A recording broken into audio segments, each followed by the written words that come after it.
من يهده الله فلا مضل له ومن يضلله فلا هادي له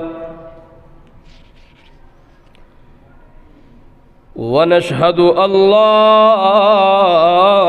إله إلا الله وحده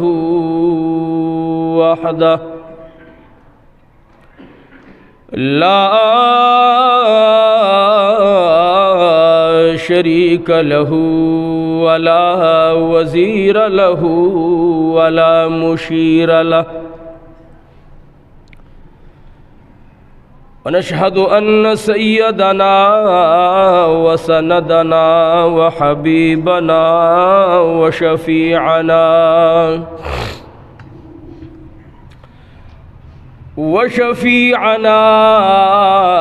وكريمنا ورحيمنا ورحمتنا ومرشدنا ومولانا محمدا عبده ورسوله سيد المرسلين وخاتم النبيين أما بعد فأعوذ بالله من الشيطان الرجيم بسم الله الرحمن الرحيم ما كان على النبي من حرج فيما فرض الله له سنة الله في الذين خلوا من قبل وكان أمر الله قدرا مقدورا الذين يبلغون رسالات الله ويخشونه ولا يخشون أحدا إلا الله وكفى بالله حسيبا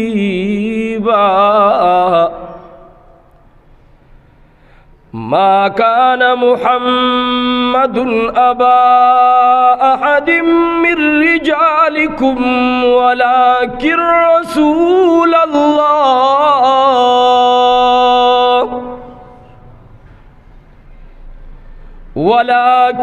رسول الله وخاتم النبيين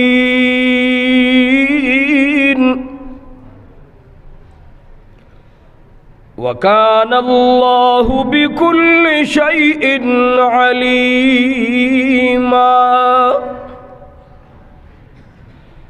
يا أيها الذين آمنوا اذكروا الله ذكرا كثيرا وسبحوه بكرة وأصيلا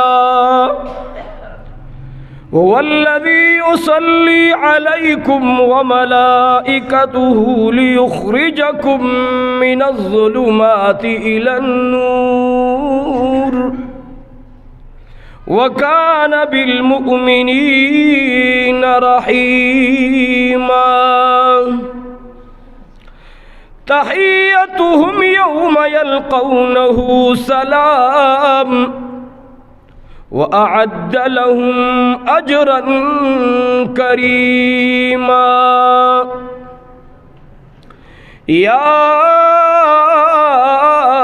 أيها النبي إنا أرسلناك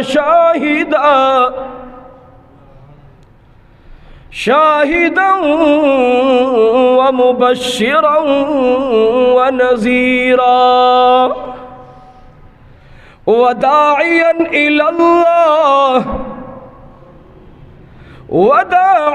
إلى الله بإذنه وسراجا منيرا صدق الله العظيم.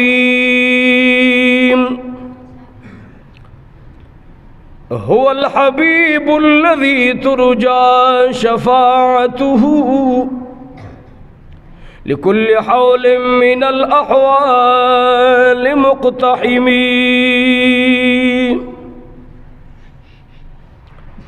چمی مینا خدے پتا باندی پیدا کڑا ترکما پہغ و رزق پل رضا کڑا داستا خوخک وفا یا ک جفا کڑی ما داستا جفا قبول پا وفا کڑا دسی دویران بچان ویلی دلی چی بیورت خیرا او بل دعا کڑا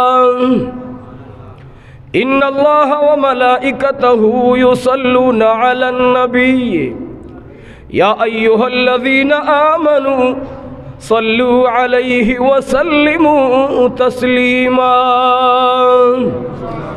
اللهم صل على سيدنا ومولانا محمد وعلى آل سيدنا ومولانا محمد وبارك وسلم وصل عليه.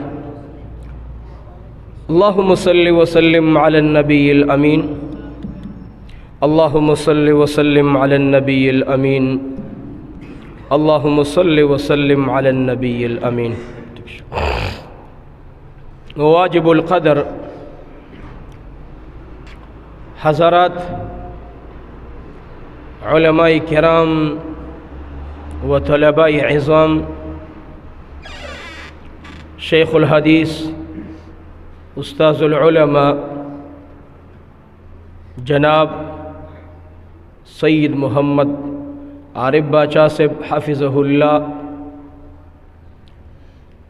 او زمانور راغل علماء کرام و ملمنو خواص و عوامو دلری او نزدی علاقونا ستاسو زمونگا پمینس کی دا روحانی رشتہ دا دی اللہ جل جلالہ دا خپل رضا سبب گرزی طول وی آمین. مینی سر جواب را کئی محبت سر بیا جواب را کئی آمین یا رب العالمین. محترمو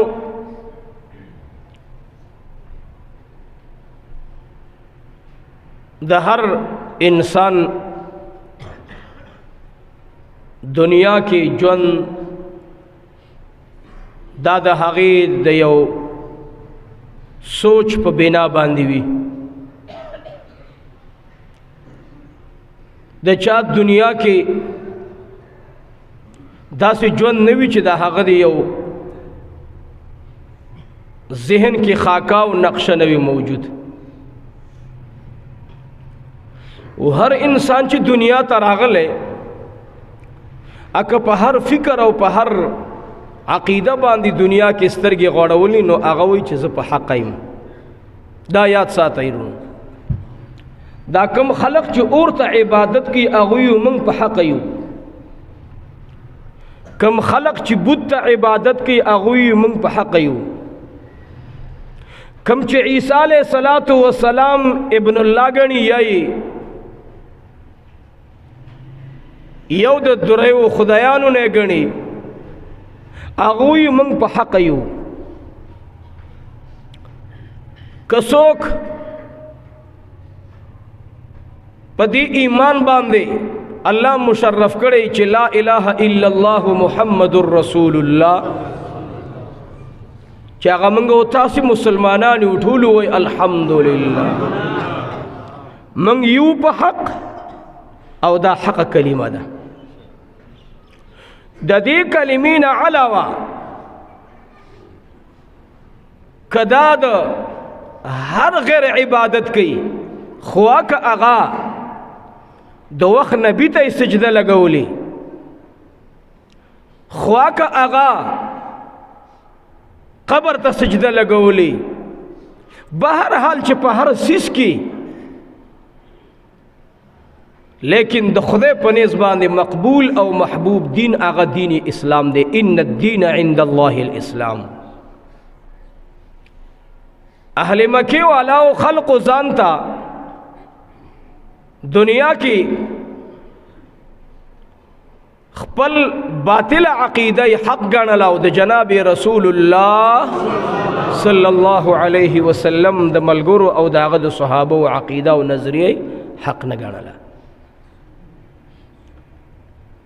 تر دې چې د دوه کونو سردار مبارک هغوی ته خبره وکړه زه ستاسې په دې معاشره کې په اعتبار د امانتدارۍ سره زه امین یم که امین نه یم.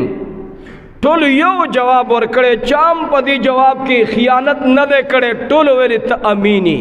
ټولو ویل الحمدلله. زه ستاسې د وړاندې په کذب کله موصوف شوی یم، ما دروغ ویلي؟ ټولو یو جواب ورکړو نه نه نه، تا کلم دروغ نه دی ویلي، ته صادق انسان یې، صادق مې امین مې. خو چې کله د دې عقیدې خبره راغله چې لا اله الا الله تفلحو، نو هغوی ویل ستا دماغو کې فرق راغی، ځکه د هغوی د عقیده او سوچ و چې زموږ عقیده صحیح ده. د هغوی فکر دا و چې زموږ عقیده صحیح ده. یاد ساتئ تر آخر وخته پورې چې څوک په کفر باندې لاړل، لکه ما تاسو له د ابي جهل خبره کړې وه. عبدالله بن مسعود رضی الله تعالی عنه وی چې کله دی تنې نه سر جدا کېدلو، نو ده ویل لږ غوږ راټیټ کوو، یو دو خبرې درته کوم، او دا به زما دا خبرې هلته ورسې. کومه خبره کې؟ لعینه.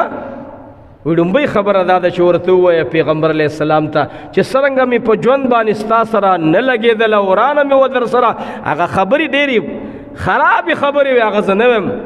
وی دا ورته ووایه چې د مرګ نه بعد مې در سره داسې داسې ده.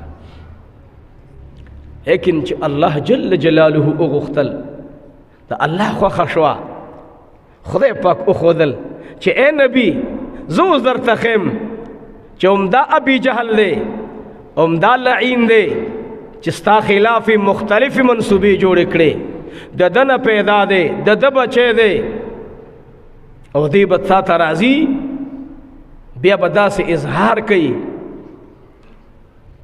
یو خو پکې دا ډېره ښکلې خبره مې دا خوښه ده په ایمان د عکرمه رضی الله تعالی عنه کې، چې یاد ساتئ د دوه کونو سردار مبارک بسادر سره ډېر وخت تېرولو، ښکلی صادر مبارک پکې نه تاو، درنه جامه به نبی کریم صلی الله علیه وسلم خوښوله. موږ خپله داسې نه وایو څوک به څه کوي څوک به څه کوي، خو د حضور پاک علیه الصلاة وسلام که د هغوی د ژوند د لباس د هر څه سړی تلاش وکړي نو بیا ورته پته لګي. محبوب کریم صلی الله علیه وسلم به درانه جامه اغوستله، ښکلې جامه به اغوستله. یو ځلې فتح مکه سردار کونین ما تاسو ته خبره کړې مو، غالبا فتح مکه کې ما د دې ټولو حالات بیان کړي، نو یو پکې د عکرمه رضی الله عنه نبی علیہ السلام به بار بار داسې کتل بلا تشبیه. ځکه امام مالک رحمت الله علیه یو ځلې درس باندې یو صاحب کشف راغی، یو عالم عارف بالله راغی، ولی کامل راغی، علما ټول اولیاء الله دي، پاک خلق دی، خو بعضې له پکې الله دا مرتبه ورکړي، لکه زمونږ د زینت المحدثین ولی کامل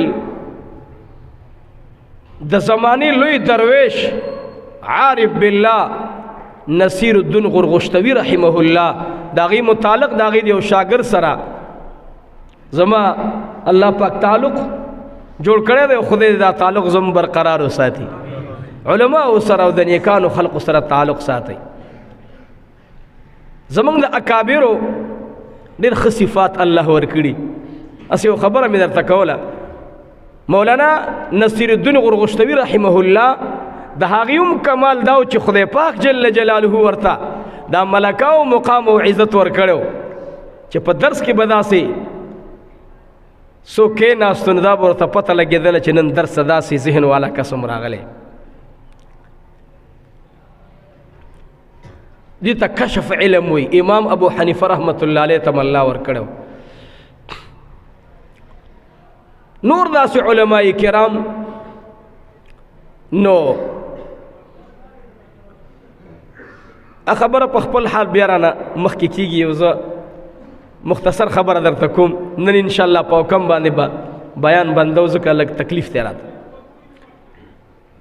اکرمه رضی الله عنه پس نبی علیہ الصلوۃ والسلام قتل یو خوا بل خوا مبارک نظر به غرزولو. خود دو کونو سردار چې کوم ذهن کې کوم نقشه جوړه وه مخې ته نه راتلله. ام حکیم هغې ته یو خط نبی علیہ الصلوۃ والسلام یا جواب د هغه نه طلب کو، یا یې خط ور ولېږلو یا یې څوک قاصد ور ولېږلو. ته لاړ شه او ده نه تپوس وکړه چې حالات څرنګه دي. د لویو خلقو خبرې هم ډېرې درنې وي. هغه پوه شوه. قاصد لاړو ورته ویل ته ځه زه اندازه لګوم بیا به دو کونو سردار مبارک ته جواب ولېږم. نو سردار کونین مبارک ورته پیزار هم ورکو چې دا پیزار ورکه. اوس زه تاسو ته ظاهر کې یو خبره کوم، زنانه ته سړی د زنانه و لباس لیږي د سړو لباس لیږي. جواب راکړئ، جواب راکړئ ټول. ماشاءالله سړو ته خلق د سړو لباس لیږي او زنانه ته د